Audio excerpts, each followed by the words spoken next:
la responsabilité à son cabinet en termes de coordination. Et voilà pourquoi donc, la présidence, en collaboration avec le gouvernement, a coordonné cette activité de 2 jours. Donc vous me demandiez si on avait atteint nos objectifs. Alors je répondais que on s'était fixé des objectifs stratégiques clairs au départ de ce forum. C'était dans un premier temps faire le marketing international du pays. Parce qu'en faisant les préparations, on s'était quand même rendu compte que la perspective du monde économique américain sur la RDC était un peu biaisée. Donc il fallait, avec force, avec l'autorité des membres du gouvernement présents, de refaire ce narratif-là, ce qui a été fait. Ça consistait en quoi? Il fallait d'abord démontrer qu'en termes de gouvernance, le pays avait fait des progrès. Il y a eu beaucoup d'initiatives, il y a eu beaucoup de réformes pour vraiment améliorer notre gouvernance dans le pays. Une première chose. En termes de paix et de sécurité, le président de la République, disais-je, a travaillé sans relâche. Vous avez tous suivi, depuis les rencontres, les accords de Luanda, Doha et même Washington, que le président ne lâche pas. Il veut vraiment ramener la paix dans le pays, condition sine qua non pour tout investisseur de vraiment de venir dans le pays. Alors, on a dit qu'il fallait aussi, dans le narratif, démontrer plusieurs autres choses. L'une des choses, c'est aussi, en matière de doing business, démontrer que le pays a mis en place des régulations, des incitations en termes de fiscalité. Il a mis en place des zones économiques spéciales pour faciliter justement l'attrait des investisseurs étrangers. Ça, c'est un message qu'ils n'avaient pas entendu, qu'ils n'avaient toujours pas compris. Il fallait souligner cela. On a dit aussi à nos partenaires américains que notre pays est un pays sérieux qui répond à ses engagements. En termes d'équilibre macroéconomique, de stabilité macroéconomique, nous avons fait beaucoup de progrès, de manière d'ailleurs régulière. C'est pour ça qu'on a eu 6 revues concluantes avec le Fonds monétaire. Et aujourd'hui, on est en 2e programme avec eux. Donc pour un investisseur étranger, c'est très important de connaître la santé macroéconomique d'un pays. Un pays qui ne maîtrise pas ses agrégats macroéconomiques n'attire pas un investisseur parce qu'il va craindre la rage taxatoire, parce que bon, l'État va compenser sur la taxation et donc lui, il va perdre ses revenus. Un autre point, c'était celui de la main-d'œuvre de notre jeunesse. Donc ici, on a, avec les membres du gouvernement et nous-mêmes, on a vanté la qualité de notre jeunesse, qui est une jeunesse dynamique, qui est prête à apprendre, qui peut apprendre toutes sortes de métiers. Donc, les investisseurs américains qui voudraient bien ramener les usines, petites et moyennes entreprises, même les grosses industries, ils peuvent compter sur cette main-d'œuvre qui est abondante, qui est dynamique, qui est un facteur intéressant de production. Je rappelais ici que la Chine a tiré profit de ce facteur de production depuis plusieurs années. Aujourd'hui, les autres pays lui en battent le poids, le Maroc et même la Turquie. Donc, ça fait partie donc, des avantages qui peuvent justement attirer les investisseurs chez nous. Ça, c'était une première chose. Donc, pour conclure, si vous permettez, Monsieur le Ministre, je disais que aussi, dans le combat que nous avions ici, il fallait dans un deuxième temps que vous, les membres du gouvernement, déployez dans cet exercice, les chefs d'entreprise privés ou publics, il fallait maintenant étaler toutes les opportunités d'investissement du pays qui pourraient justement susciter un intérêt auprès des investisseurs américains. Nous avons ramené ici un book qui représente près de 200 milliards de dollars de projets qui peuvent intéresser les investisseurs. Donc il fallait aussi présenter cela, montrer qu'il y a des réelles opportunités d'investissement qui pourraient leur apporter aussi du revenu. Voilà. Alors, peut-être qu'avant que le ministre du Commerce extérieur ne puisse intervenir, monsieur le conseil spécial, hier, j'ai rencontré justement des représentants de la société SpaceX. Il y avait parmi nous des représentants de grandes universités américaines. Pourquoi vous avez voulu associer à ces discussions ceux qui représentent le monde universitaire ici? Très bien, parce que le monde industriel tire sa substance d'abord dans le monde scientifique.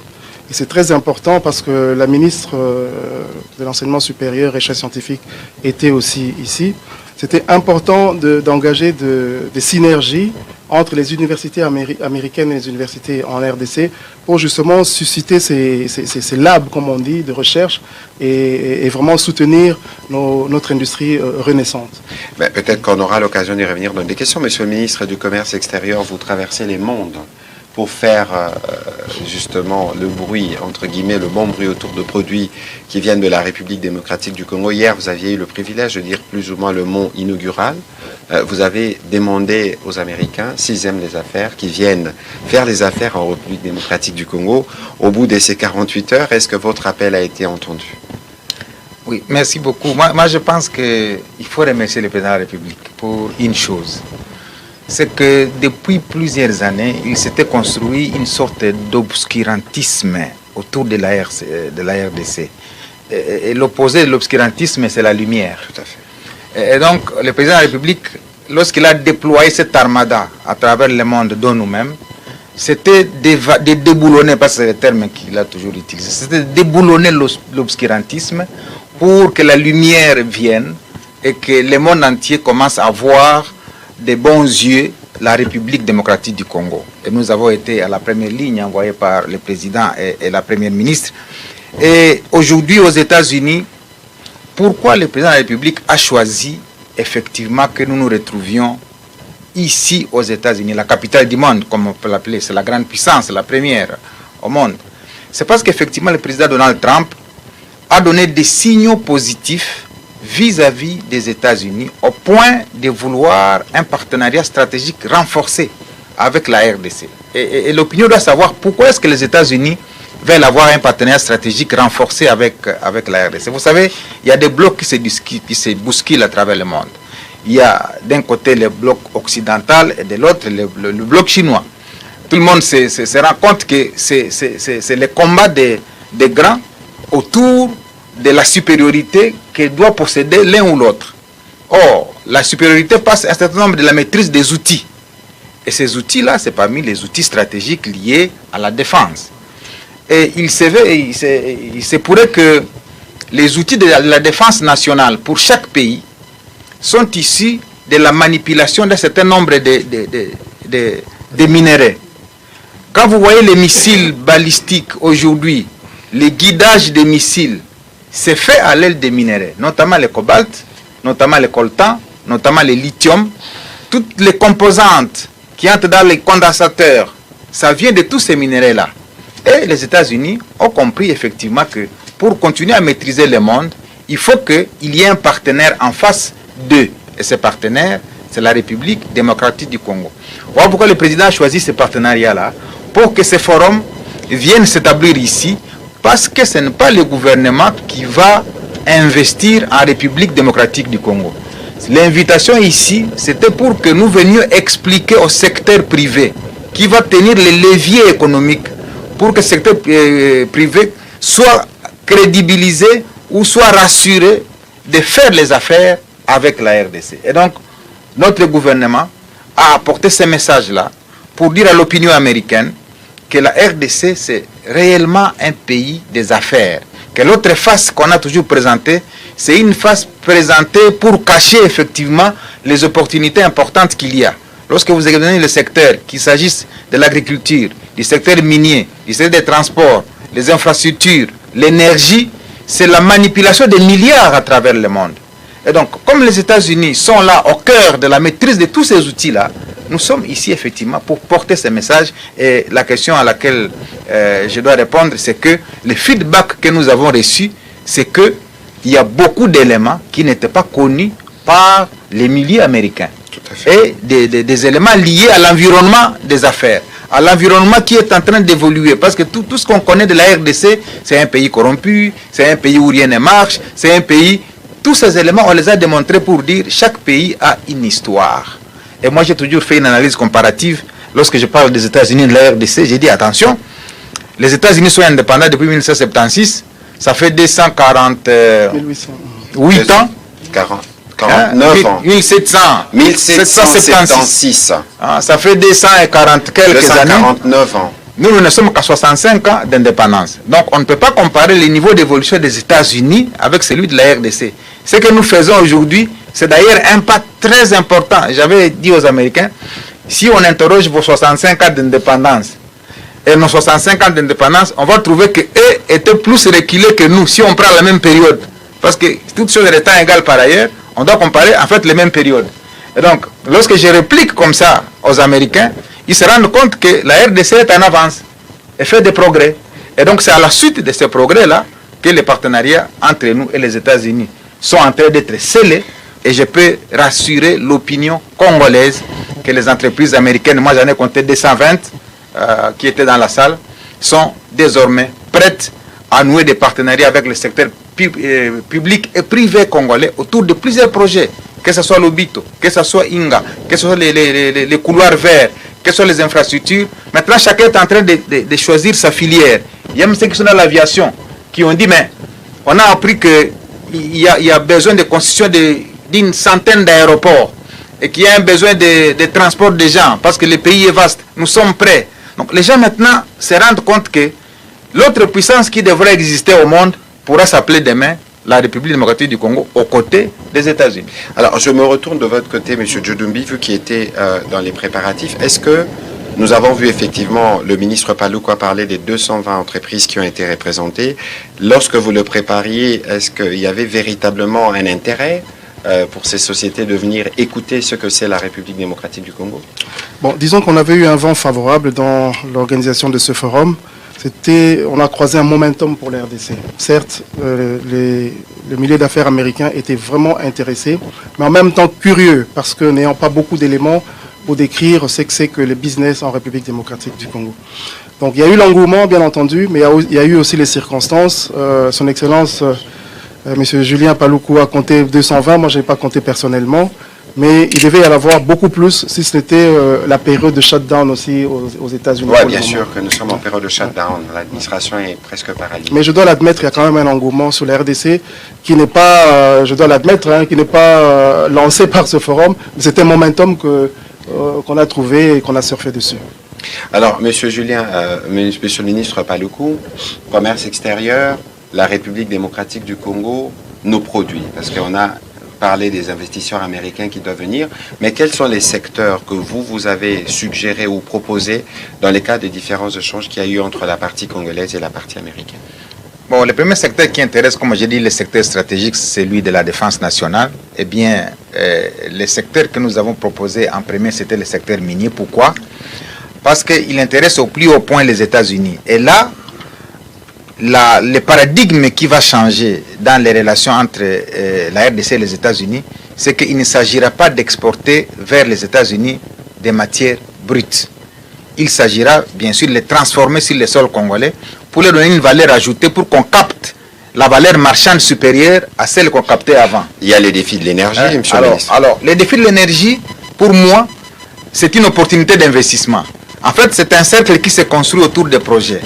Lorsqu'il y a manque d'énergie, et qu'il y a manque de routes, et qu'il y a manque de nourriture, c'est la jonction des partenaires que nous devons mobiliser pour que l'un se trouve dans l'énergie, l'autre dans les routes, l'autre dans les chemins de fer, et l'autre dans la transformation. À ce moment-là, le premier constitue le marché de l'autre. Ça devient une économie circulaire.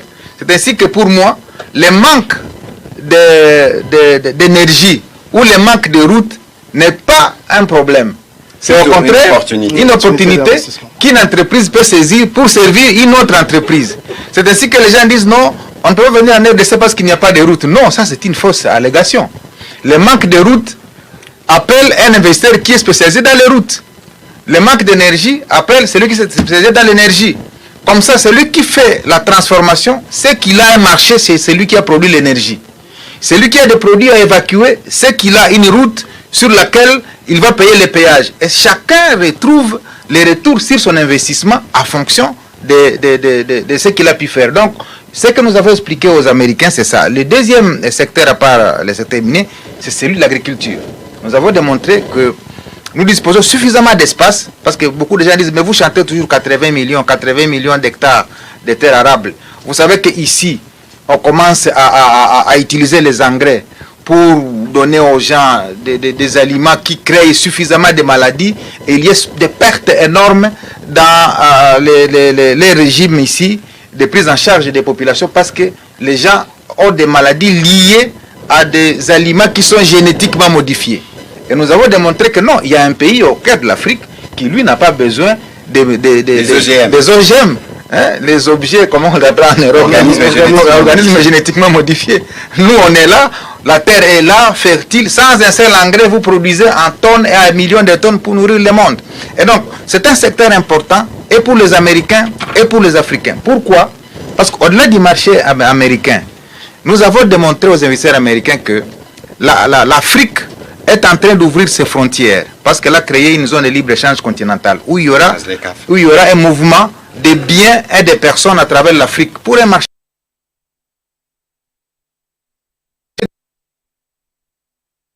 vous avez autour de vous 1,4 milliard de consommateurs que vous pouvez servir. Même si vous ne pouvez pas prendre de tous les marchés, à supposer que vous preniez seulement 10% de 1,4 milliard, ça fait 140 millions de consommateurs que vous servez immédiatement. C'est presque la moitié de la population américaine. Et donc, ces informations-là, lorsqu'on les porte aux partenaires américains, ils se disent, mais c'est des discours qu'on n'a jamais entendus. C'est la première fois qu'on attend ce genre de démonstration.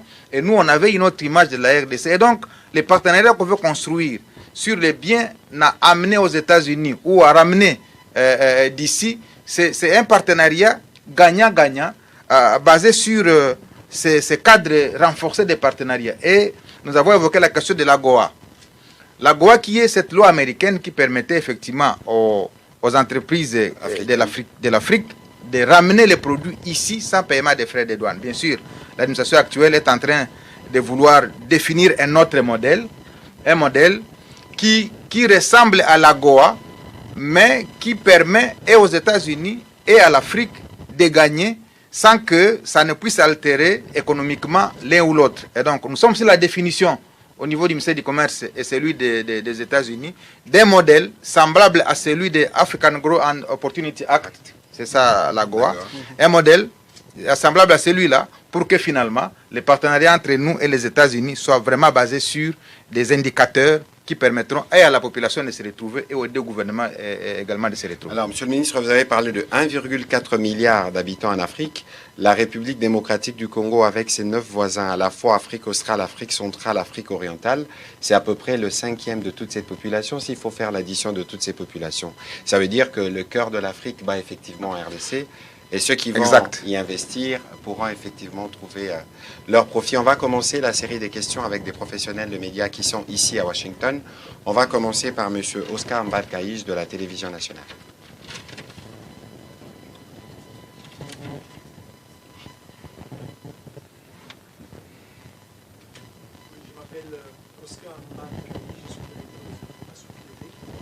À la RTNC, j'ai des petites questions à poser d'abord à monsieur, au conseiller spécial chef de l'État, M. Joe Dumbi. À quand les premiers signaux, les premiers effets de ces forums économiques et d'investissement sur le terrain? Parce que les Congolais ont soif de voir les outputs de cette réunion, de ces forums. À quand exactement? Deuxième petite question adressée au ministre du Commerce extérieur, Julien Paluku. Je voudrais savoir si ces forums constituent une sorte de balise pour les deals annoncés il y a quelques mois entre les États-Unis d'Amérique et la RDC, ou bien nous sommes déjà de plein pied dans ces deals américains. Merci. Voilà, merci. On va commencer par le ministre, si vous êtes prêt, ou on prend le... Allez-y, monsieur le ministre, et puis on terminera par le conseil spécial. Oui, bon, ce forum est-il considéré comme les balises du partenariat que nous voulons avoir avec les États-Unis? Moi, je crois que c'est un élément du système. C'est-à-dire, nous sommes en train de construire un système à plusieurs éléments. Et le forum ici en constitue un pour permettre de pouvoir améliorer les pans qui manquaient. Ces pans-là, ça s'appelle perception. Quelle est la perception que les Américains se font de la République démocratique du Congo? Parce que tout s'est fait à partir de la perception. Et on condamne la RDC pour dire, mais vous organisez des forums, vous allez à gauche, à droite, vous dépensez suffisamment de moyens. Mais je dois dire à l'opinion congolaise que si vous voyez des pays qui attirent des investissements aujourd'hui, qui organisent des réunions tous les jours, qui attirent des gens, c'est parce qu'ils ont investi dans la construction de l'image. Et ça manquait à la République démocratique du Congo. On a fait longtemps sans investir dans la construction de l'image du pays. Absolument. Ça fait que le taux de fréquentation du pays a été très faible parce que l'image était mal perçue à l'extérieur. Donc ce que nous faisons, les gens pensent que nous sommes heureux d'être dans les avions. Les avions font mal.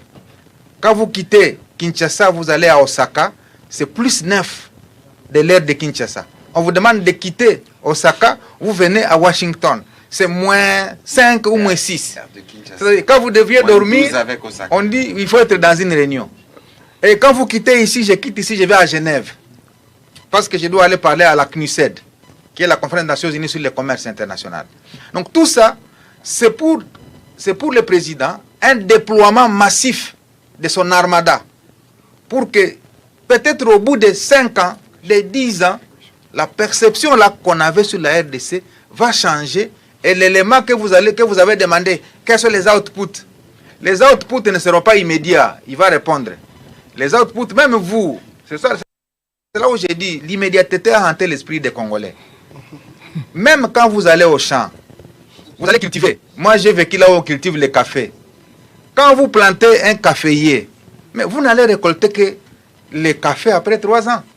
Même quand vous cultivez les haricots, vous n'allez récolter les haricots qu'après 2 mois ou 3 mois ou 6 mois. Ça veut dire les Congolais sont hantés par un esprit de dire, ils sont aux États-Unis, maintenant on va voir demain qu'est-ce qui va se produire. Non, demain il ne va rien se produire.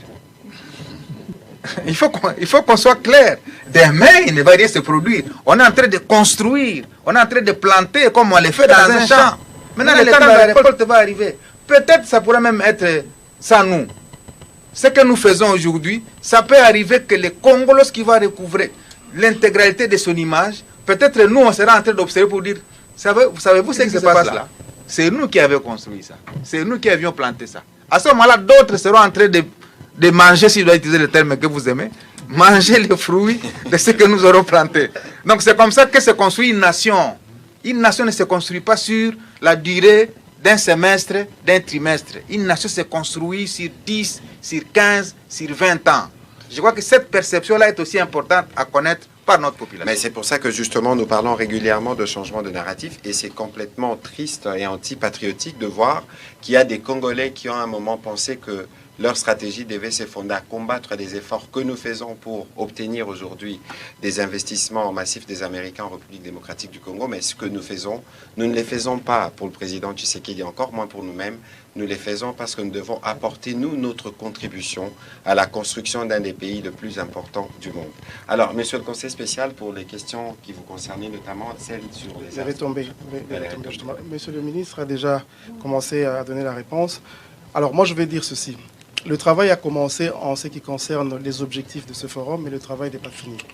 Donc il va falloir continuer le travail qu'on a commencé ici.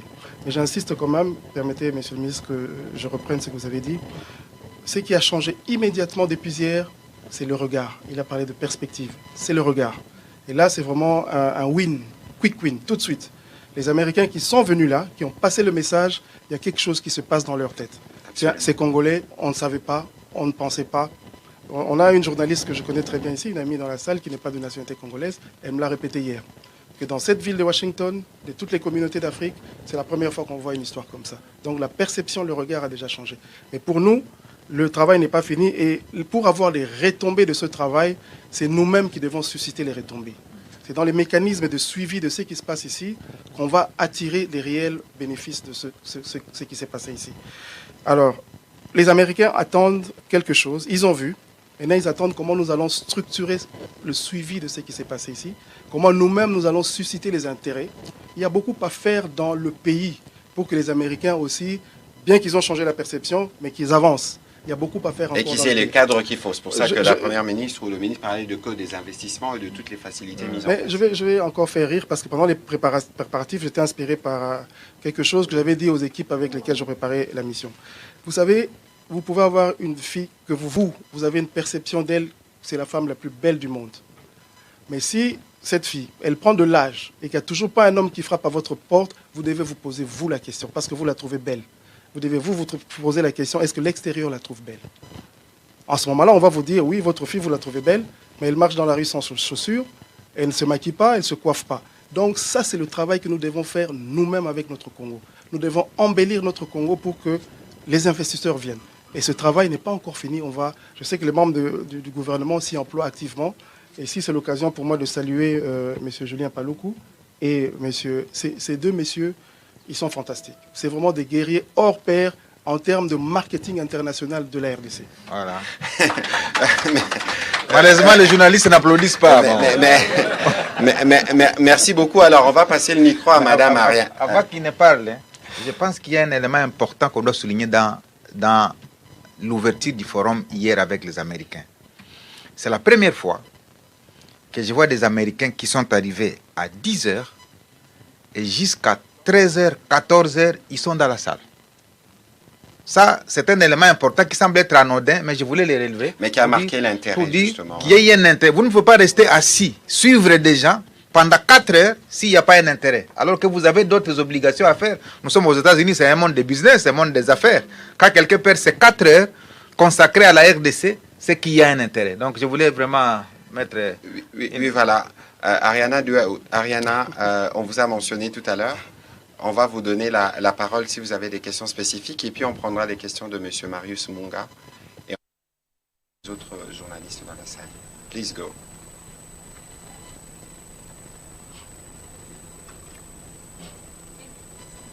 You can go in English. It's Oh, fine. okay. Thank you. Go. Thank you. First of all, I want to congratulate Congolese people, especially Mr. Joe and the ministers here, for the amazing forum. Let me express, I witnessed, I was there. This was very well organized. And I just want to congratulate, first of all, the Congolese people for taking action to do something for Congo. And one of the things that I could learn during the forum is that Congo is not just about war. And this was something that sometimes American people forget about it, that there is other provinces. And I learned about Lualaba. I was shocked to know about this province. There is so many things investors can go and invest. So it was amazing for me to be part of the forum. And once again, I congratulate for the initiative. So, before going to your question, I can just translate what you were saying. Okay.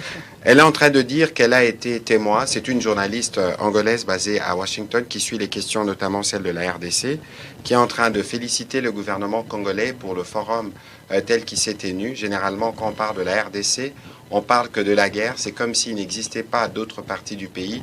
Et hier, elle a été complètement émerveillée par la province du Lualaba, qui a été représentée par Madame Fifi Masuka. Et ce qu'elle dit, c'est que le Congo, c'est pas seulement la guerre.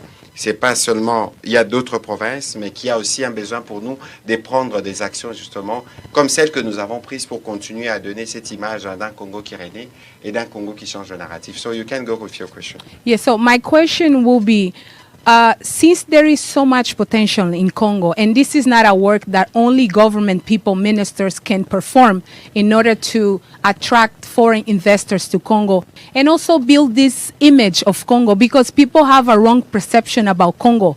And in order for the image to change, this is a collective work. All Congolese people must to join the effort. So my question is, how the diaspora, because they play a very important role in order for results to be accomplished in terms of what was discussed during the forum. So how the diaspora can contribute, can be part of the work in order for all the objectives and all the goals be accomplished that was expecting during this forum. That's my question for. Ok, thank you so much for your question. Donc je crois qu'elle a posé la question parce que malheureusement la RDC souffre d'une mauvaise perception et que si nous voulons changer cette perception, tous les Congolais, y compris ceux de la diaspora, doivent être mis en contribution pour être sûr que nous avons utilisé toutes nos ressources humaines pour contribuer à ce que ce changement arrive. Je crois que c'est la question. Est-ce que vous avez des choses à dire, les deux intervenants? Évidemment, j'interviendrai à la fin pour un petit commentaire. Est-ce que vous avez impliqué les Congolais de la diaspora dans l'organisation de ces forums? Est-ce que les Congolais de la diaspora ou qui sont devenus américains ont aussi trouvé leur place durant ces travaux? Merci, Monsieur le Ministre. Pour l'aspect politique de la question, je laisse. Someone can translate for Eric. You can help to translate for Mr. Ariana, please. Allez-y, s'il vous plaît. Donc pour la partie politique, je laisserai à son Excellence, Monsieur le Ministre, de répondre à la place du ministre des Affaires étrangères et de la coopération. Moi, je prendrai plus l'aspect Just be close. de ce forum. Effectivement, nous avons le temps de la traduction. Non, allez-y, s'il vous plaît. Allez-y. Effectivement, nous avons impliqué les Congolais de la diaspora de diverses manières et suivant leurs organisations. Et je suis d'accord avec Madame Ariana, on doit faire un travail aussi en ce qui concerne la structuration des mouvements de la diaspora. Le problème auquel nous sommes butés, c'est que chacun parle un peu à sa façon dans son coin. Mais je pense qu'il y a une initiative maintenant naissante et il y a une compréhension de pouvoir changer aussi la manière d'adresser la chose congolaise par les Congolais. Donc je pense qu'il y a des initiatives qui se mettent en place pour que ça soit les mouvements congolais à l'extérieur soient beaucoup plus structurés. Parce que c'est très difficile de travailler quand on est dispersé et que chacun va de son côté. On a eu quelques difficultés, mais il y a des Congolais qui ont été impliqués dans cette initiative. On les a vus, ils étaient nombreux aussi hier dans la salle et ce matin encore dans les différentes conférences. Voilà, Monsieur Julien Paluku, la diaspora. Oui, moi je pense que la question de Madame Mariana est plutôt une interpellation à notre diaspora qui se trouve à l'extérieur. Pour dire, eh bien, voilà vos compatriotes qui viennent ici aux États-Unis, parlent du pays, parlent des nouvelles perceptions. Parce que la plupart d'entre certains membres de la diaspora s'investissent dans la destruction de l'image du pays. Comme pour se faire une certaine notoriété, il faut critiquer. Et ce n'est pas seulement la diaspora, c'est beaucoup de Congolais.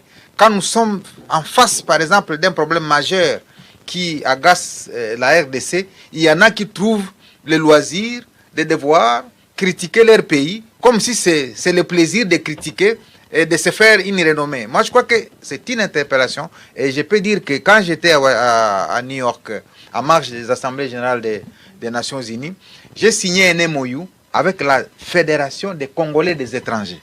Ils ont déjà créé une fédération des Congolais des étrangers ici. Je pense que vous avez suivi dans les médias.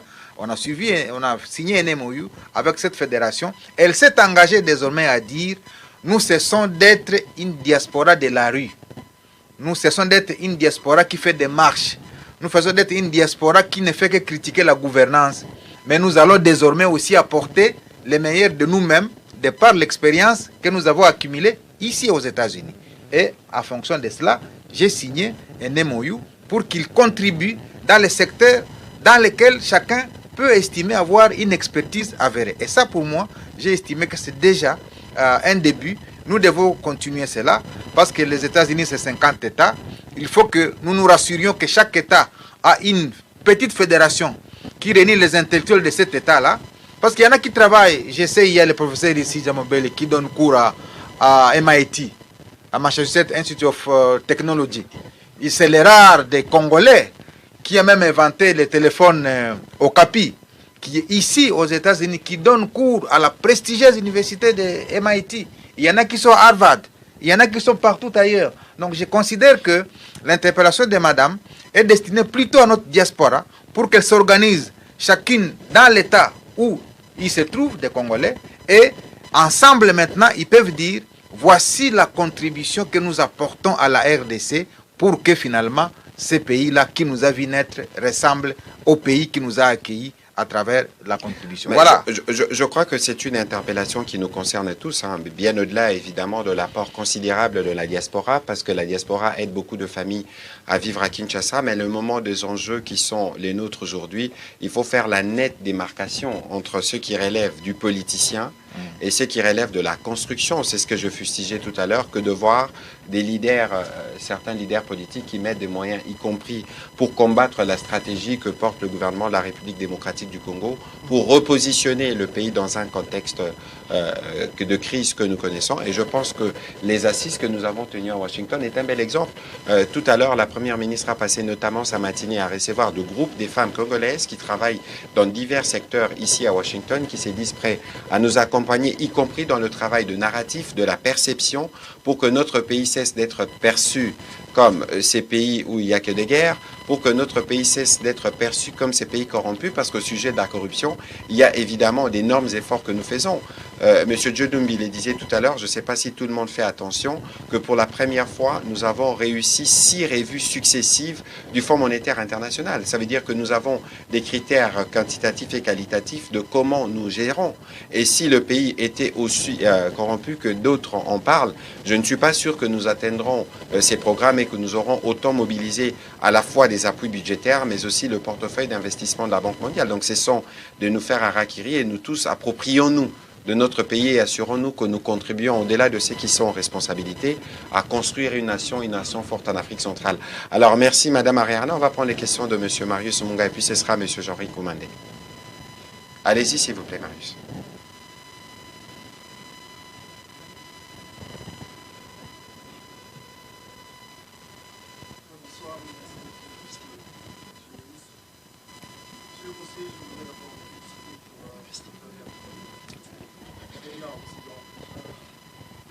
je vis ici à Washington, D.C.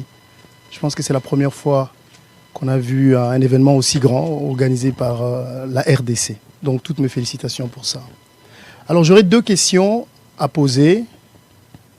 La première, ce sera adressée à M. Paluku. Et puis la deuxième, ce sera à vous, M. Mouyaya. Vivant aux États-Unis, j'ai une idée de comment les Américains font les business. Vous savez également, avec l'expérience que vous avez avec les Chinois, comment ils font le business. Et la façon des Américains à s'adapter à un territoire où on fait les business est complètement différente de la façon chinoise. Alors comment est-ce que le gouvernement congolais compte travailler derrière pour rencontrer la façon de faire le business des Américains pour faire avancer le projet sur lequel vous êtes en train de travailler? Alors, M. Mouyaya, tout à l'heure, quand je vous entends parler, vous parlez beaucoup de la narrative. D'abord, je voudrais vous féliciter pour tous les efforts que vous faites chaque jour pour parler anglais et l'améliorer. Et je suis très fier de vous, monsieur le ministre. Quand je vous vois sur des plateaux de télé où on parle anglais, vous parlez anglais. Et vous serez d'accord avec moi qu'aujourd'hui, dans le monde, la langue du business, c'est l'anglais. Et quand quelque chose est interprété... Alors, quels sont les efforts que le gouvernement congolais est en train de faire pour que, à la venue de ce deal que nous voulons tous dans différents domaines, que les Congolais sur place soient formés pour communiquer, pour être en mesure de communiquer avec les autres business anglais? Ce n'est pas, monsieur le ministre, une occasion pour le Congo de changer aussi sa langue officielle, tout en y ajoutant peut-être l'anglais, comme l'ont fait d'autres pays afin d'avancer le monde du business en RDC? Écoutez, c'est une préoccupation pertinente. Je commence et puis le ministre Paluku va terminer sur le sujet. Je crois qu'il n'y a pas d'inconvénient. Peut-être qu'il faudra... Alors, c'est un sujet qui est particulièrement chaud. Si on dit qu'il faut faire la révision de la Constitution, y compris pour introduire l'anglais comme langue officielle, d'autres l'interpréteront autrement. Mais je pense que pour un pays comme la République démocratique du Congo, je disais tout à l'heure que je me donne personnellement les défis de commencer à apprendre le mandarin. L'enjeu n'est peut-être pas de parler anglais comme les Américains ou comme les Britanniques. L'enjeu, c'est d'être sûr qu'avec notre accent français, on est sûr qu'on peut parler anglais et nous faire comprendre. Et je pense que c'est un effort que nous faisons. Et vous voyez que autour notamment de notre diplomatie, nous avons la ministre des Affaires étrangères qui aussi, à sa manière, apporte cet atout parce que la République démocratique du Congo, ceux qui investissent les plus dans les mines, ceux qui investissent les plus dans ce que nous avons comme potentiel sont anglophones. Il y a un travail qui s'est fait à ce niveau-là. Évidemment, il faut peut-être qu'on insiste au niveau de curricula, que ce soit au niveau de l'enseignement supérieur ou encore l'enseignement élémentaire, sur l'anglais, mais pas seulement.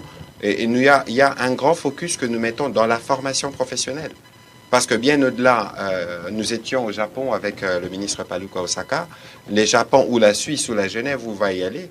Je crois 60 à 70% des personnels sont formés à travers la formation professionnelle ou l'apprentissage des métiers. Et pour un pays comme la République démocratique du Congo, avec cette masse de jeunes que nous avons, c'est un point essentiel. Et donc, considérer que le message est capté et que l'enjeu pour nous, c'est pas simplement de parler anglais à l'extérieur. L'enjeu pour nous, c'est de nous assurer qu'y compris dans nos 4 langues nationales, que les Congolais sont pleinement informés et impliqués dans la dynamique de développement que nous avons relancée. Alors peut-être pour introduire la réponse du ministre Paluku, et il a dit lorsqu'il a commencé à parler, chaque pays a son histoire, chaque pays a son contexte. Aujourd'hui, nous partageons évidemment les valeurs américaines. Mais les valeurs américaines ont eu un moment de croissance et de maturité. On peut parler des démocraties, on peut parler de lutte contre la corruption, ou encore on peut parler de bonne gouvernance. Mais s'il faut parler de lutte contre la corruption, n'oubliez pas que ces pays a existé Al Capone. À l'époque du Far West, comment ça fonctionnait. Et donc aujourd'hui, nous avons la possibilité d'aller d'ailleurs plus rapidement parce que nous avons la possibilité d'apprendre des autres. Alors le conseil que nous donnons aux investisseurs américains, alors il faut nous regarder avec les yeux d'Africains, dans notre contexte, avec nos difficultés, et ne pas nous regarder avec un regard américain où vous voulez venir dans un cadre où tout est déjà prêt, tout est déjà assaini. Et donc, il y a une part de risque à prendre. Ce n'est pas anodin le fait que vous ayez parlé des Chinois, Parce que les Chinois, justement, ils ont un modèle qui leur permet de s'adapter plus rapidement et d'avancer peut-être plus rapidement. Mais les Américains aujourd'hui, je pense qu'avec l'administration Trump, ils ont compris les messages et la venue massive des investisseurs à nos travaux hier illustre justement un chapitre nouveau dans la coopération économique entre les deux pays, en attendant évidemment la finalisation du deal entre le gouvernement et le gouvernement américain. Mais le cadre a été propice pour préparer justement l'arrivée d'autres investisseurs qui ne pourront pas directement être touchés par ce qui se discute autour du deal. Alors, Monsieur le ministre Paloukou. Oui, il y a un élément important que je dois apporter à la connaissance de l'opinion américaine. C'est que depuis 2013 à Bali, en Indonésie, il y a eu une conférence ministérielle qui avait adopté en fait l'accord sur la facilitation des échanges. Cet accord est entré en vigueur le 22 février 2017. Depuis 2017 jusqu'à 2025, la RDC n'avait pas ratifié cet accord. C'est avec le président Félix Antoine Tshisekedi que, comme ministre du Commerce extérieur, nous avons été poussés pour qu'on puisse être dans les standards du commerce international. Et nous avons fait passer la loi au niveau du gouvernement. On a obtenu la loi d'habilitation au niveau du Parlement. Et le 10 juillet, le 11 juillet... le jour de ma naissance, le 10 juillet. je me suis retrouvé à Genève pour déposer les instruments de ratification de la loi sur la facilitation des échanges, pour dire que la RDC s'inscrit dans la dynamique mondiale du commerce international. Et donc, ça, c'est un élément, un outil important qui rassure aujourd'hui tous les partenaires, y compris les partenaires américains. Deuxième élément, ce sont les lois du pays. Parce que le partenariat a comme socle les lois. Eh bien, nous avons une catégorie de lois que je vais évoquer.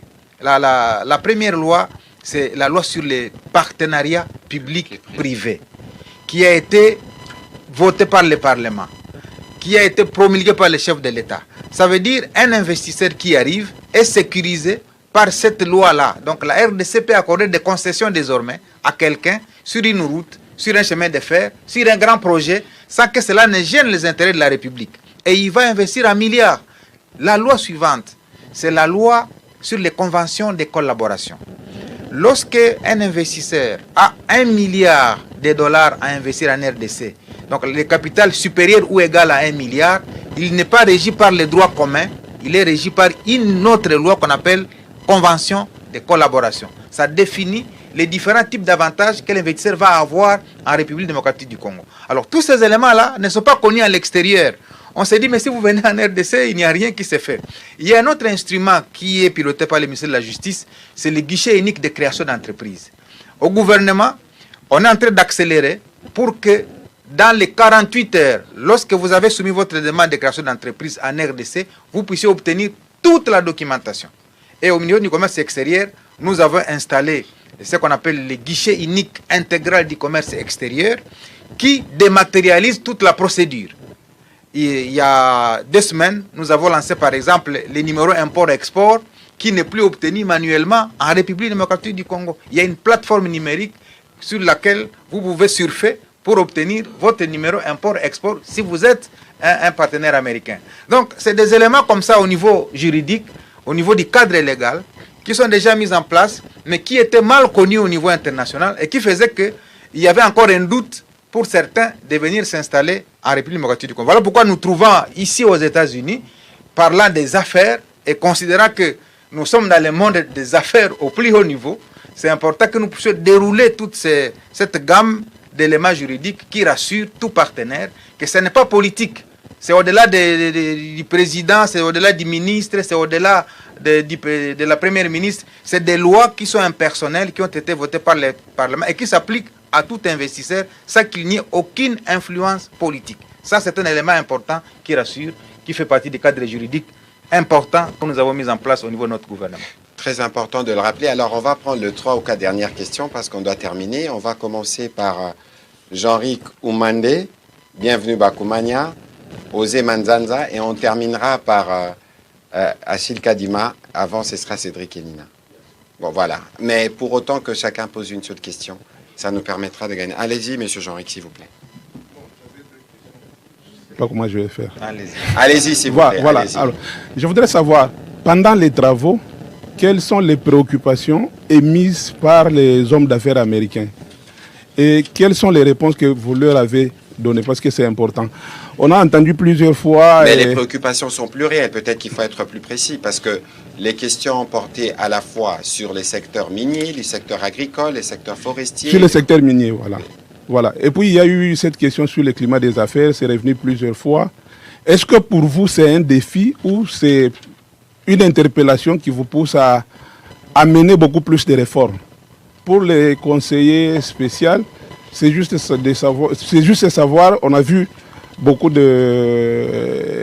d'investisseurs dans la salle, beaucoup d'entreprises qui étaient représentées, mais on voudrait quand même savoir quelles sont ces entreprises-là, parce qu'au Congo, il y a toujours des doutes, on dit, bon, il y a eu des gens qu'on a vus, mais c'est quelle entreprise? Monsieur Jean-Ric, on ne va pas aller dans la polémique. Je vous ai parlé tout à l'heure. Moi-même, j'ai été approché par celui qui a représenté SpaceX, d'Elon Musk. On n'a pas besoin de parler de M. Azevedo, qui est un des intervenants, qui est le patron de Citigroup. Moi-même, j'ai vu les patrons de Standard Bank dans la salle, et donc on ne va pas rentrer dans cette qualification. C'est juste une idée ou rentrer dans la polémique, mais ce qui est sûr, c'est que nous avions hier dans la salle, et encore ce matin, la Première ministre a continué des conversations avec un investisseur américain milliardaire qui construit des villes, qui a évidemment une zone économique spéciale en cours de développement dans la province du Haut-Katanga. On ne saura pas aller dans le détail, mais tout ce que l'on doit dire, c'est que les précautions ont été prises en amont. Je n'ai pas besoin de partager des secrets de comment ces réunions s'est préparées, mais nous nous sommes assurés pour que les entreprises qui sont intéressées, il y avait une bonne centaine de CEO qui ont été invités, qui ne sont pas arrivés certains, mais qui se sont fait représenter. La question, c'est que comme le ministre Paluku le disait, il y a comme un air qui souffle autour de la République démocratique du Congo. N'oubliez pas que nous sommes le pays qui produit 70% du cobalt mondial.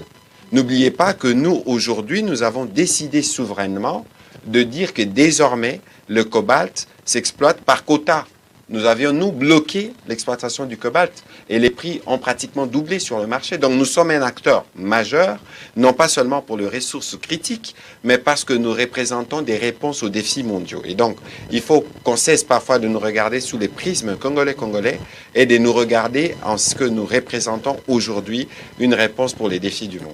Monsieur le conseil spécial. Je crois qu'il ne pouvait pas avoir meilleure réponse que ce que vous avez produit là. Mais juste pour dire, écoutez, soyez fiers de vos compatriotes.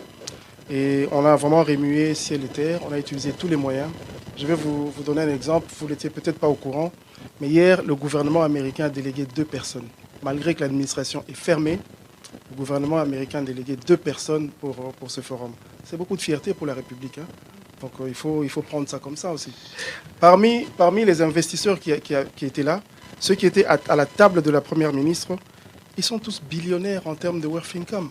Il n'y avait pas de petites sociétés de 20 millions de dollars, 100 millions de dollars. Mais c'est des gens très importants qui sont venus hier, très très très importants. Monsieur le ministre a cité des noms, c'est des gens que dans ma vie normale que j'aurais pas pu rencontrer, pas pu serrer la main. Mais c'est peut-être ma fonction de conseiller spécial qui a fait que je sache leur parler, qu'ils viennent dans la conférence. Soyez fiers de ce que la République peut produire.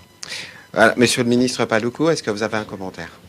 Non, le commentaire, c'est de dire, bon, c'est ça. En fait, les journalistes, Jean-Ric a traduit ce que pensent les Congolais au quotidien.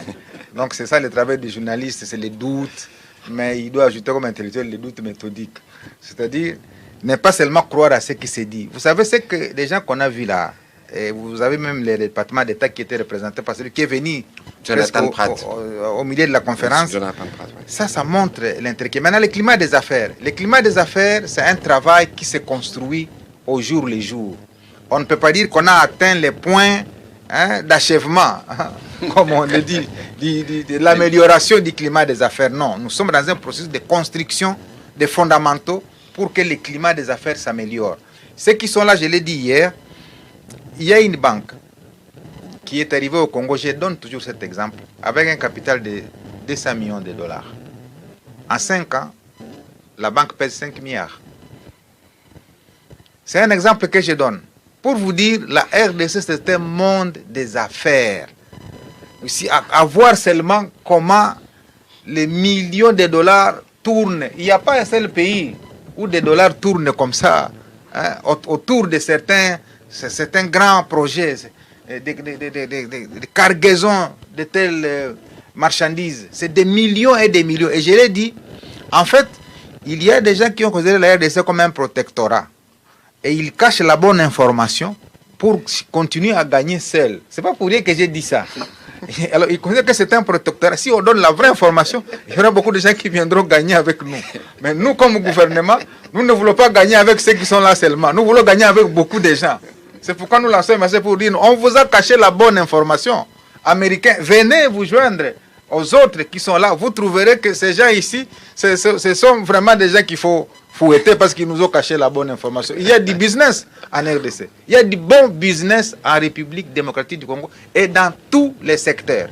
Voilà mon message. Et écoutez, on va prendre la question de Bienvenue Bakoumania, mais il y a un potentiel de croissance extraordinaire en RDC. Dans les années 2000, il y avait 200 000 comptes en banque. Nous sommes en 2025, il y a au moins 10 millions de comptes.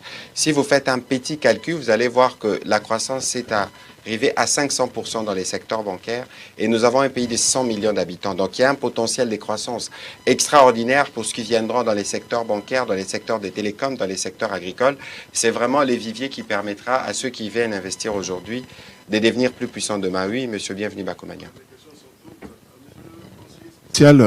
Vous avez parlé de 200 milliards d'opportunités ou de 200 milliards de projets chiffrés bancables. La deuxième question s'adresse au gouvernement. Vous avez ramené 2 provinces minières. Est-ce que le narratif pourra changer un jour pour que nous ayons dans de telles rencontres 2 provinces à vocation agricole ou 2 provinces à vocation de protection de l'environnement? Oui, il s'agit d'opportunités. Parce qu'on a travaillé pendant des mois, en fait, avec les secteurs publics, secteurs privés, avec les chefs d'entreprise pour mettre sur pied un livre d'opportunités qu'on ramènera ici. Donc, dans ce livre d'opportunités, il y a justement des opportunités où il y a des études de préfaisabilité, des études de faisabilité. Et tout ça, ça représente près de 230 milliards, si mes chiffres sont corrects, d'opportunités de business. Ouais. Monsieur Paluku, monsieur le ministre. Vous savez, j'ai toujours, moi, banalisé les chiffres. Quand on parle de 200 milliards, ça, c'est rien pour la République démocratique du Congo. C'est parce que nous sommes habitués à la précarité que nous pensons que 200 milliards, c'est beaucoup d'argent. Mais 200 milliards pour la RDC, je vous donne seulement 2 ou 3 exemples pour les absorber tout de suite en 1 minute. Quand vous prenez le secteur routier, c'est 123 000 km de routes à construire. Si chaque route coûte $1 million, c'est ça 23 milliards. Déjà, les routes ont consommé 70% de 200 milliards. Lorsque vous mettez les centrales hydroélectriques à construire, Inga à lui seul, les consortiums sinon espagnols avaient sorti un montant de 13,9 milliards, autour de 14 milliards. Mais lorsque nous avions élaboré à l'époque le plan d'industrialisation, nous avons chiffré cela à 20 milliards lorsqu'on y met les transports. Ça nous sommes à combien? À 2 seulement. Ça, c'est le des projets. Si vous ajoutez le secteur ferroviaire, quand vous prenez les chemins de fer, vous réhabilitez les anciens rails des chemins de fer. Vous ajoutez maintenant les chemins de fer qui partiraient de Sakania jusqu'au port de Banana. C'est dans le programme des infrastructures que le gouvernement a élaboré. C'est 2500 km de chemins de fer. Donc si vous ajoutez maintenant la modernisation de l'agriculture, qui est un secteur important, y compris la construction demain de la zone économique spéciale dédiée à l'industrie de la donnée, que le président de la République a évoqué lorsque nous étions à Bruxelles, eh bien, les 200 milliards sont épuisés. Et donc, pour la RDC, on a besoin de plus que ça. Pourquoi? Parce que les richesses congolaises, de manière empirique, sont évaluées à 24 000 milliards de dollars américains. 24 000 milliards. Donc, pour nous, nous pouvons lever 1000 milliards sur le marché international et donner en gage les 24 000 milliards. Il n'y a aucun investisseur qui va nous refuser les 1000 milliards. Et donc, si nous avons les 1000 milliards, à ce moment-là, rassurez-vous que nous allons dire tout le temps que la population va nous donner. Elle va nous dire non, allez-y. Donc, moi, je pense que les 200 milliards, il faut cesser de croire que c'est un grand chiffre. Ici, quand les États-Unis interviennent en Ukraine, c'est 65 milliards qu'on débloque par le Congrès américain. 65 milliards tout de suite. Donc je crois que quand nous venons chercher ou lever des fonds ici, c'est parce que nous sommes rassurés qu'en levant 200 milliards, comme a dit le conseiller spécial, c'est un début pour construire les infrastructures, parce qu'un auteur dit c'est l'infrastructure qui détermine la superstructure. Absolument. Donc lorsque nous aurons construit l'infrastructure, eh bien nous allons aspirer à la superstructure. Et nous sommes là en train de commencer, parce que je suis adepte de la célèbre phrase, pour commencer, il faut commencer. Voilà, merci. En RDC, il faut des New Deal, 50, 100 milliards directement, plutôt que ce que nous avons de manière générale. Alors, M. Achille Kadima, allez-y. Les mines, les provinces minières. Ah, oui. La question sur les provinces. Oui, oui. Bon, je crois que c'était sûrement une première édition où il y a un focus qui a été fait en fonction de premiers intérêts. Mais je pense que toutes nos 26 provinces sont étudiées. Je crois que la province du Maïndomé, c'est une province qui nous aide beaucoup à percevoir, à capter des fonds. On amènera le Nord Kivu grâce au carbone. Évidemment, le Nord Kivu, le Sud Kivu, parce que nous avons des potentiels de faire, en tout cas, des fortunes partout. Monsieur Achille Kadima, allez-y rapidement pour vos questions. J'ai une question que j'adresse au conseil spécial. On va peut-être m'accuser de vouloir vous pousser à aller vite en besogne, mais c'est un constat. Vous semblez plus focaliser votre attention sur New York et Washington, n'est-ce pas? À quand la percée vers les États comme Arizona, Tennessee ou Caroline du Nord, qui passent aujourd'hui pour le pôle de croissance économique aux États-Unis? Très bien, c'est une excellente question. Bon, il faut dire qu'on n'avait pas focalisé sur New York et Washington. Et vous savez, dans cette région aussi de l'Amérique, il y a aussi Texas qu'il ne faut pas oublier. C'est une région très économiquement très forte. Mais bon, il y a quand même des difficultés parce que les États-Unis, c'est très grand. Quitter la Californie pour un jour de conférence à Washington, ça demande beaucoup. C'est 6 heures. Dans l'organisation. Et pour vous dire vrai, il y a des chefs d'entreprise qui, dans leur agenda, ils ont booké que l'heure de la conférence. Ils atterrissaient, ils allaient à la conférence, après la conférence, ils reprenaient l'avion et ils repartaient. Donc c'est pas facile d'amener des grands hommes comme ça de partout aux États-Unis. Ce n'est qu'une première édition. On va faire le débriefing, le bilan avec le gouvernement pour voir ce qui est amélioré dans une prochaine édition ou dans une prochaine initiative. C'est une excellente remarque. Alors, on va prendre les questions de Zemanzanza, Cédric et Nine. On finira par M. Kalonji, qui est un des acteurs de médias ici aux États-Unis. Allez-y, M. Ozessi. Zemanzanza Top Congo, bien évidemment. La question, c'est au conseil spécial du chef de l'État. Un nouveau forum ici à Washington. Avant cela, il y a eu beaucoup de forums organisés, il faut le dire. Forum organisé à Kinshasa, forum sur l'agriculture organisé à Kinshasa. Nous sommes en octobre 2023, forum économique Chine organisé en septembre 2024, forum à Paris avec le président Félix Tshisekedi, c'est avril 2024, forum économique RDC France organisé avec l'avènement du défi Emmanuel Macron à Kinshasa. Beaucoup de forums. Est-ce qu'il y a moyen de faire les bilans de tous ces forums? La finalité de toute action publique, c'est le bien-être de la population.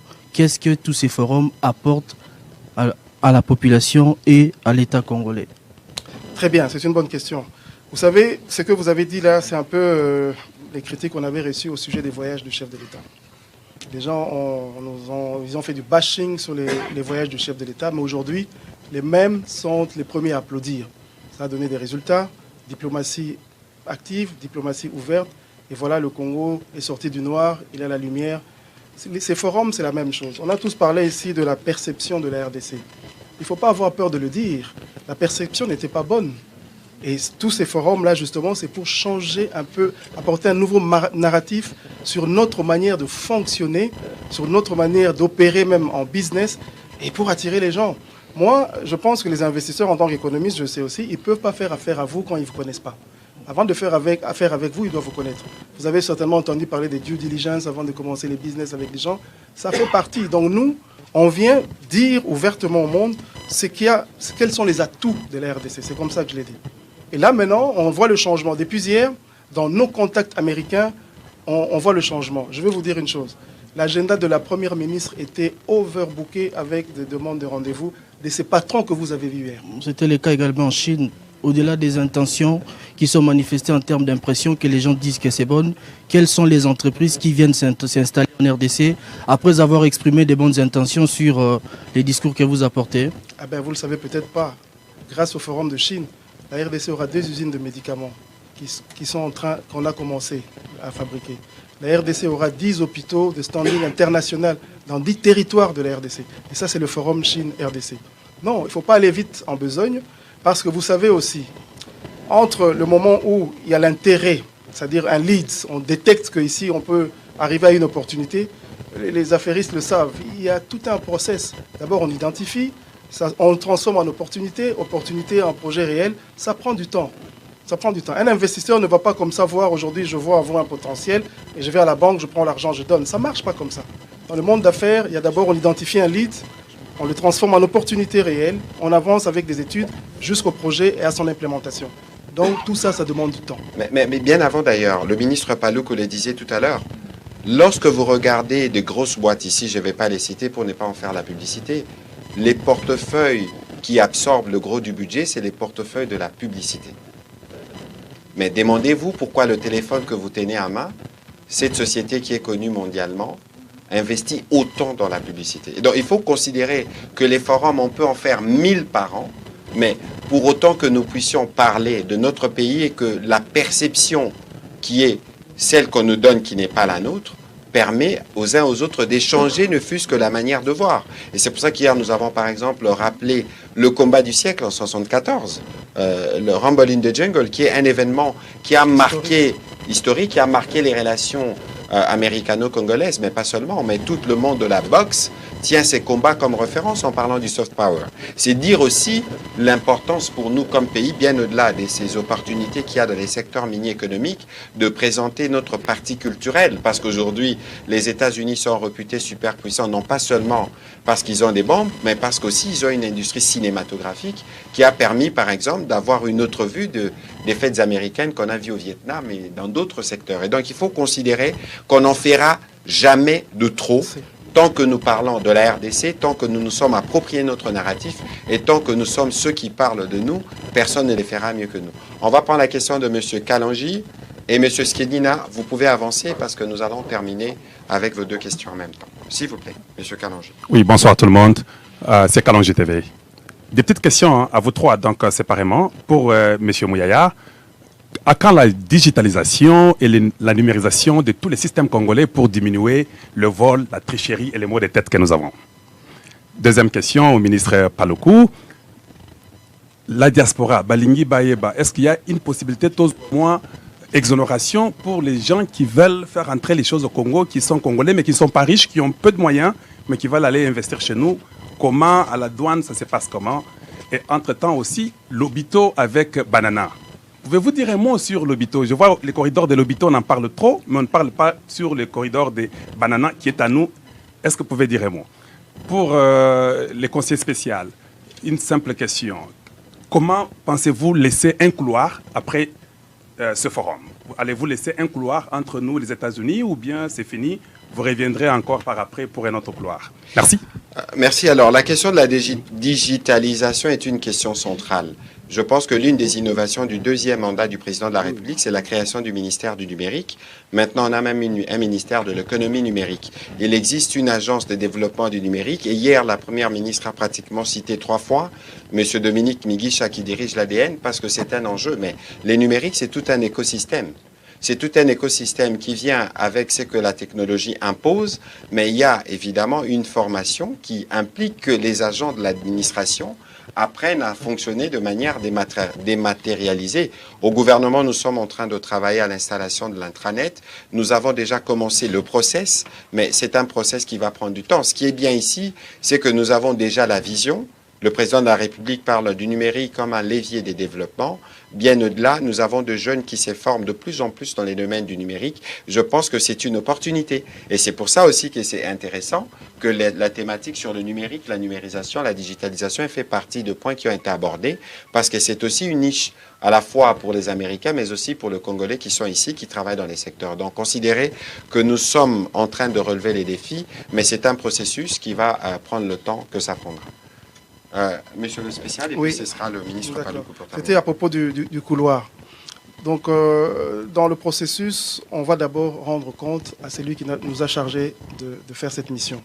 Donc, dès le retour, on doit rendre compte, on va rendre aussi compte de vos besoins, la diaspora. On a vu comment vous travaillez ici. on a eu des éléments pour vous aider à travailler mieux encore, à être plus percutant dans votre manière de soutenir le pays. On doit faire rapport, parce que moi, en tant que conseiller, je ne suis pas membre du gouvernement. Les membres du gouvernement, heureusement, faisaient partie de cette mission. Ils vont rendre compte aussi au gouvernement, ils vont en parler. Je crois qu'ils sont conscients qu'il faut structurer la diaspora congolaise pour qu'elle soit plus efficace. Sur ce plan-là, je pense que nous sommes tous alignés. On fera tous le plaidoyer pour vous et on va voir ce que le gouvernement et le chef de l'État décidera. En ce moment-là, on va implémenter ce qui est mieux pour vous aider à avancer. Alors, il y a un ministre délégué, d'ailleurs, le ministre Crispin Badou, qui s'occupe de ces questions au quotidien. Monsieur le ministre Paluku, l'exonération.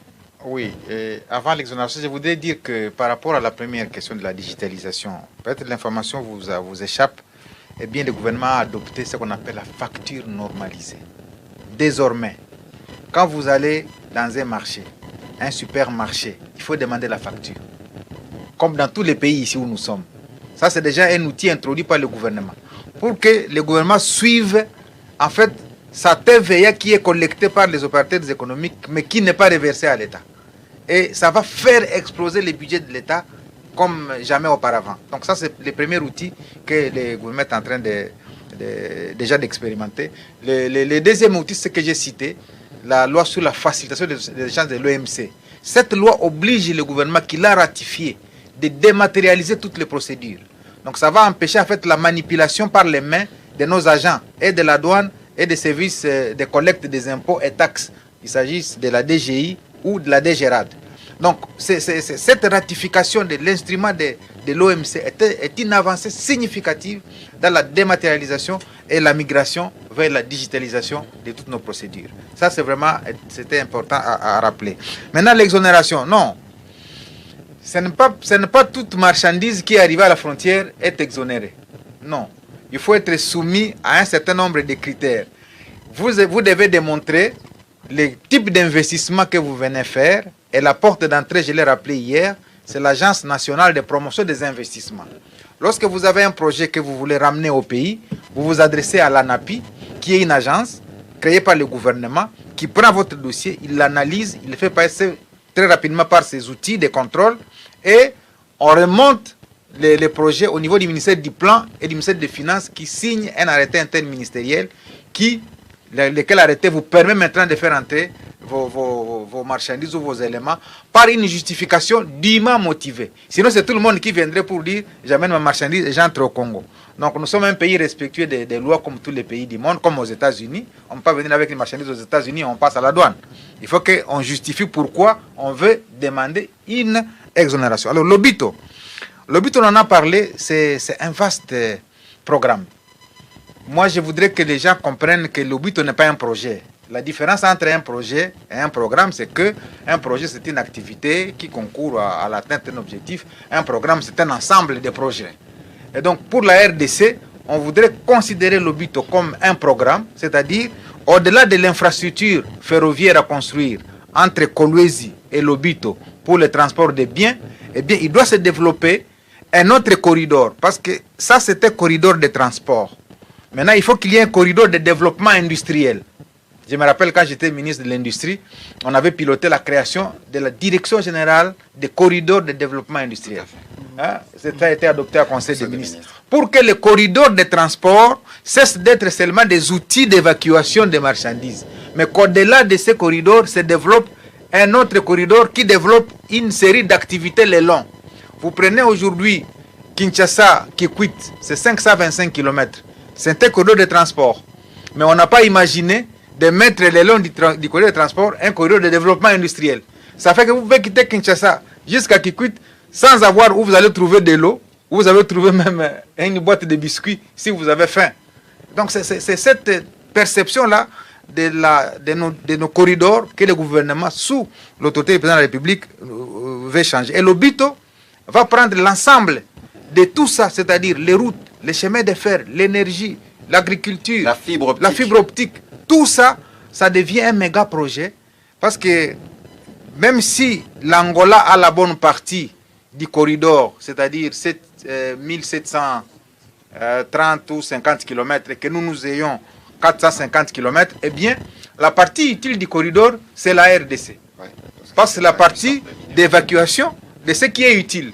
Même si on construit 1700 km du côté angolais, sans la partie 450 km du côté congolais, eh bien les 1700 ne servent à rien.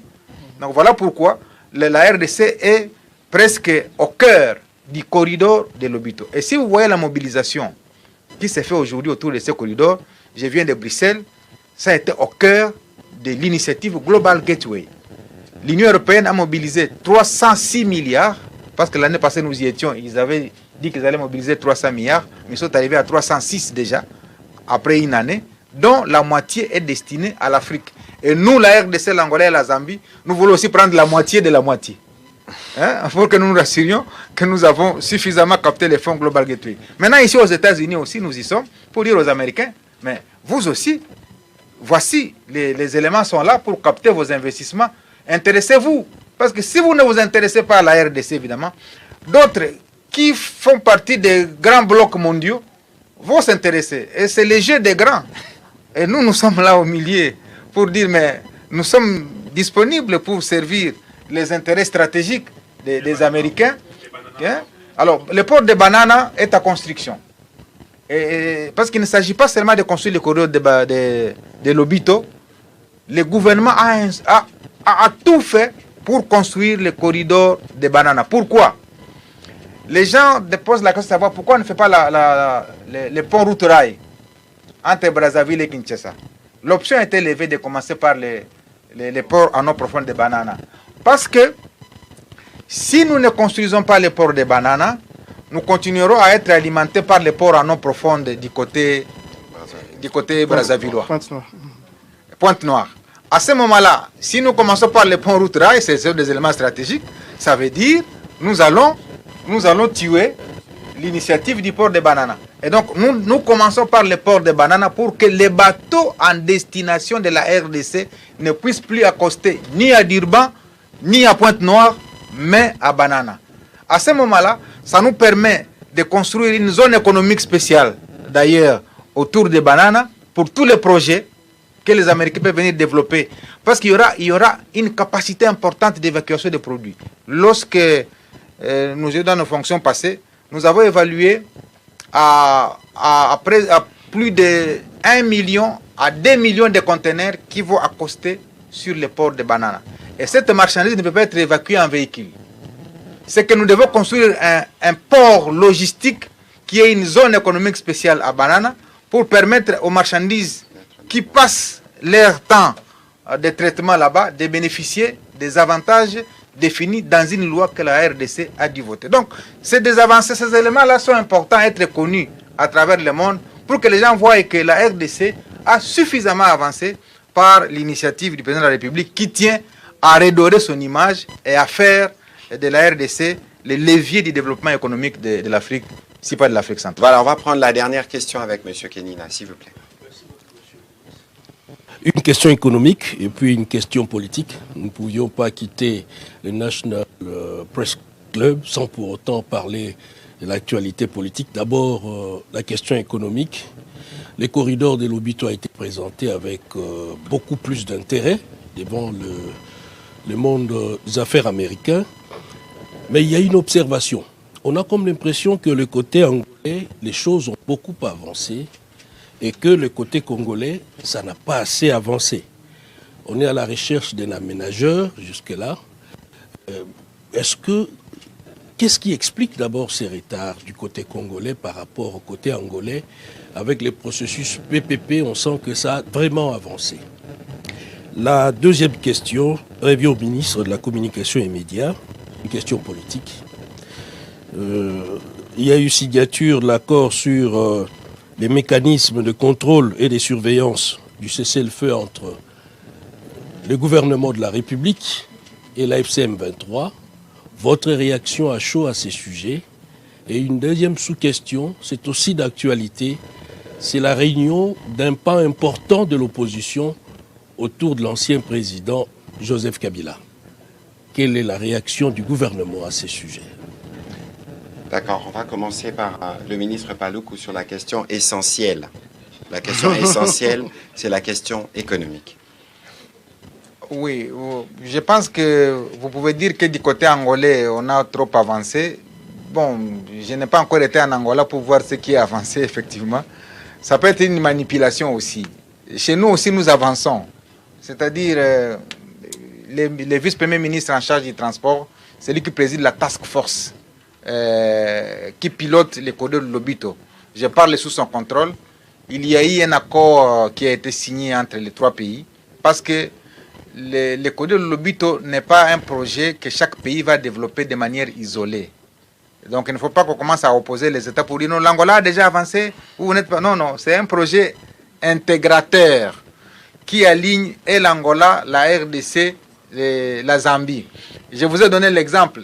Même si l'Angola développe, à supposer, ces 1730 km, sans que les 430 km de la RDC soient faits, soient faits, ça veut dire les 1700 ne servent à rien. C'est pourquoi c'est un projet intégrateur.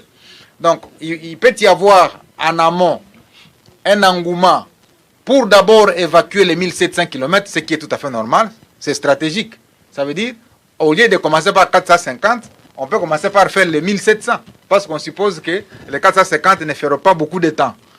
Donc, c'est des questions de choix stratégiques des opérateurs, parce que c'est des deals gagnant-gagnant qui sont faits, parce que la RDC, l'Angola et la Zambie ont choisi les modèles de PPP. Ce n'est pas l'investissement du gouvernement, c'est l'investissement des partenaires qui viennent avec leurs fonds et qui disent, moi j'ai choisi tel secteur. C'est pourquoi quand je tenais la conférence, ou quand j'intervenais tout à l'heure, j'ai développé la théorie des 4 C.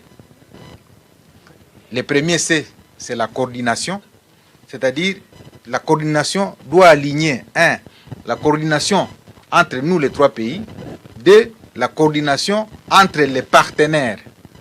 Le deuxième C, c'est la consistance. C'est-à-dire, nous devons examiner la consistance de chaque projet pour que nous nous rassurions que ce projet vient répondre réellement aux besoins. Le troisième C, c'est la complémentarité. On doit se rassurer qu'on ne fait pas la même chose tous au même moment pour que chaque entreprise choisisse ce qu'elle doit faire et ne pas faire ce que l'autre a déjà choisi. Le troisième C, c'est le commencement. C'est-à-dire, nous devons commencer. Et si l'Angola a commencé, nous sommes aussi sur le point de commencer. Et il y a un 4e C qui pourra être ajouté, c'est le courage.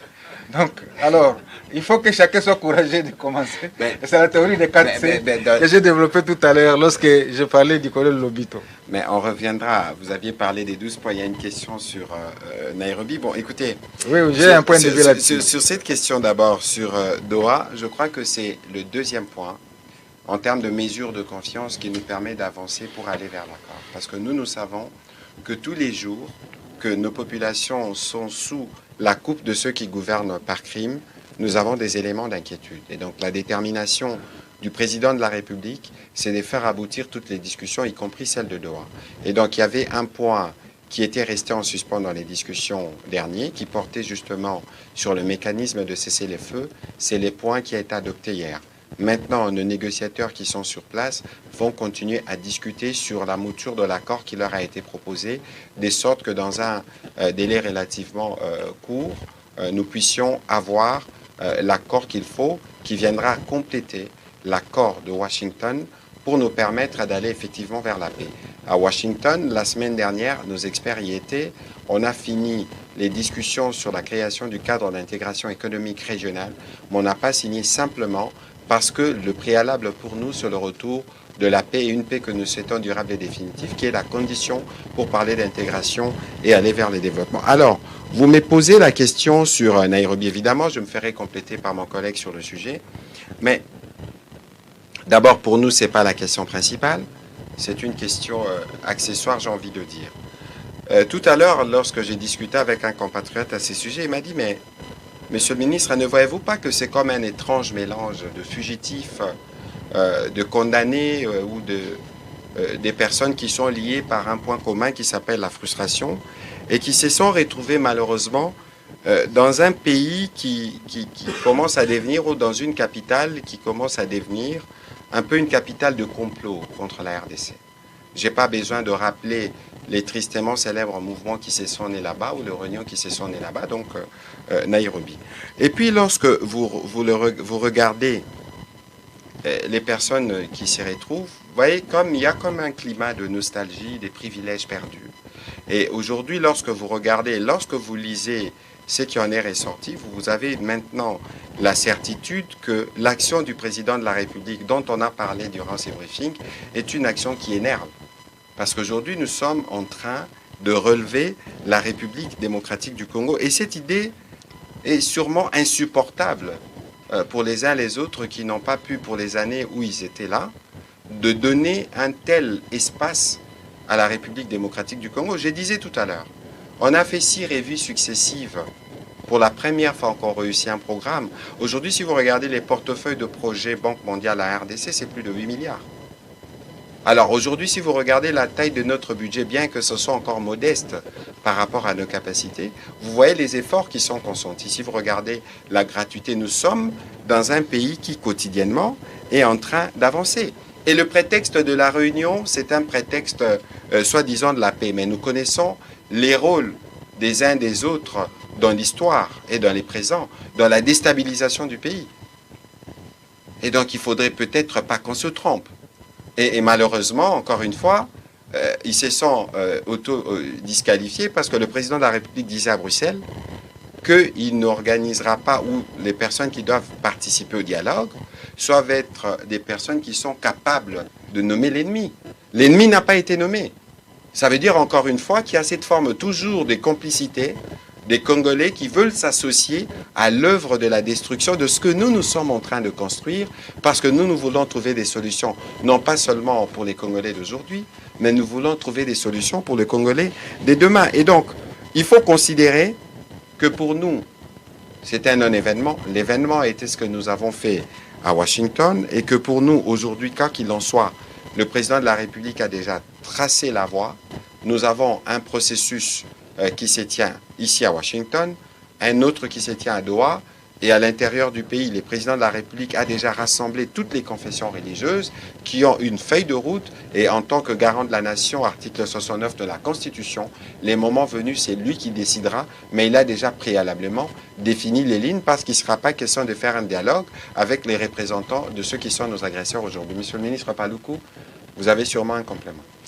Oui, j'ai 2 ou 3 commentaires. L'événement principal, c'est celui de la mobilisation des partenaires américains vis-à-vis de ce que nous voulons faire au pays. Et évidemment, il y a des réseaux qui sont là pour chercher à distraire l'opinion. Et on comprend les choix de cette date. C'est un choix stratégique pour chercher à montrer à l'opinion qu'il se passe aussi autre chose que ce que nous faisons ici aux États-Unis. Donc c'est une diversion. C'est comme ça que tu as parlé des non-événements.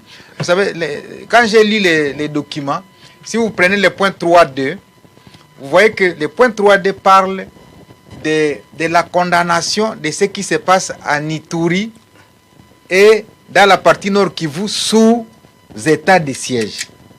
Vous vous posez la question des gens qui se disent congolais, qui condamnent ce qui se fait dans un environnement sous état de siège, mais qui ont la cécité, c'est-à-dire aveuglés, de ne pas voir ce qui se passe à Goma. Moi, je suis du Nord Kivu, j'étais gouverneur pendant 12 ans. Je connais les massacres qui se passent dans chaque localité au Nord Kivu. Mais des gens se réunissent qui se disent parler de la paix, mais qui ne savent pas dire au Nord Kivu et au Sud Kivu, voici ce qui s'y passe. Mais ils préfèrent aller citer Beni, hein, et Ituri. Je pense que quand on a dirigé un État comme la RDC, on doit s'empêcher d'avoir un certain nombre de comportements. Et lorsque j'ai vu les documents est signé par 12 personnes. Prenez les documents et prenez les 3 derniers noms et voyez l'écriture de ces 3 noms. C'est la même personne qui a écrit et c'est la même personne qui a signé. C'est-à-dire on est en manque même de trouver des gens qui devaient signer les documents. C'est 12 personnes. Lisez les documents, vous allez trouver 3 derniers noms. 9, 10, 11, 12. Même écriture et même personne qui signe pour dire qu'on est en manque de trouver. Et les personnes qui étaient supposées être à l'avant-plan n'ont même pas signé. C'est-à-dire, elles préfèrent exposer les autres pour qu'elles savent les retombées de cette fausseté qu'on a mis dans l'opinion. Donc, moi, quand j'ai vu ce draft-là, je l'ai considéré comme un chiffon que l'opinion congolaise ne doit pas considérer, parce que quand on a dirigé un État, on doit s'empêcher d'adopter un certain nombre d'attitudes. On doit avoir de l'honneur, on doit avoir une grandeur, on doit viser plus haut.